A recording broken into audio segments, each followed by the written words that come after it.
It's you two. What brings you here? Shincho! Great, we found you! We wanted to ask you about something.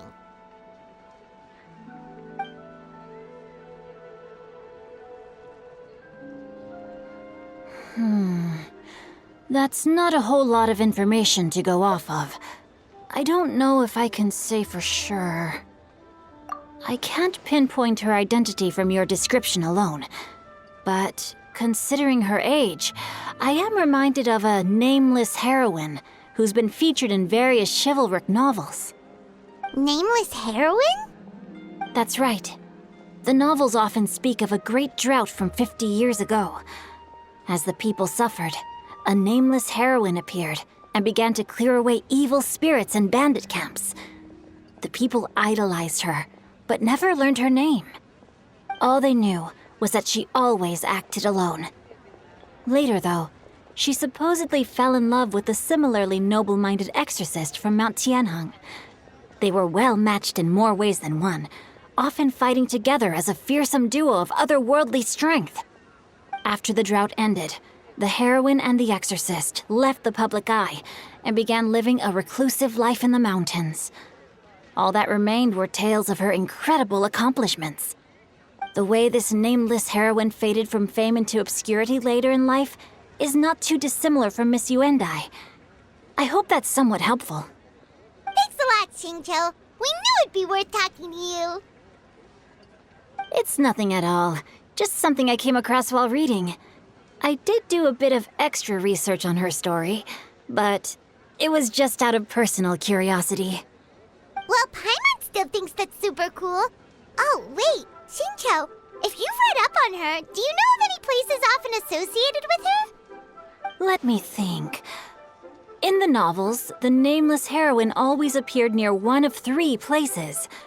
Wangshu Inn, the area just north of Jueyun Karst, and Jingyun Peak. Perhaps the real-life heroine who inspired the character was also often seen near those 3 places. That would explain why those locations appear in the various novels written about her. You're welcome.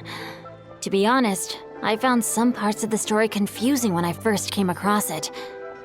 If Miss Yuendai was indeed the original inspiration for the character, she may just be able to help me put the pieces together. It's rare for a chivalric hero to fade into obscurity during their lifetime, even after retiring from the public eye. But no one ever saw or heard from the nameless heroine again. There were even rumors that she became extremely ill. I've never understood why someone would go to such lengths to erase themselves from public memory. It's almost as if she was trying to hide from something. There's probably far more to the story than what's been written. We'll be sure to tell you if we manage to uncover the truth. That's a deal. Perhaps, behind the truth of it all, there lies a story more fantastical than any work of fiction. Paimon feels like we just learned so much from Shincho. A drought, a nameless heroine, a life of seclusion. Wait, why does the story sound super familiar? Oh, right! There's a drought in this story, too! Shincho, are droughts super common in Liyue or something? Well, they used to be.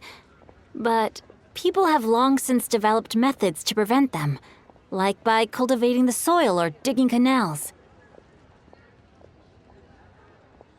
So while droughts do happen from time to time, they are rarely regarded as true disasters. The drought 50 years ago is probably one of the worst we've had in the last several centuries. The crops withered, the streams ran dry, and the monsters in the mountains became rabid and agitated.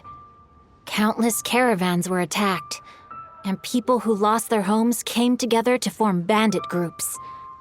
What started as a natural disaster soon became a human tragedy as well. That sounds awful. Yeah, and that's exactly why the nameless heroine was so beloved. She must have been someone of true integrity to do so much for the people while asking nothing in return. Still, as terrible as that drought was, it was nothing compared to the truly calamitous disasters that befell this land in ancient times. They say that back in those days, disasters were both more severe and more common. Only the strongest of Adepti could hope to dispel the ruin and devastation. Do you have any other questions? We're good for now. We're just going to head back and meet up with Miss Xianyan and the others again. Paimon hopes that Granny Yuendai will be able to remember more of her past. She used to be a great hero who saved many people. So sad that she can't recall any of it. Anyway, we'll be off now. See you some other time, Xingqiu. Thank you so much for your help. It's no problem at all. Safe travels.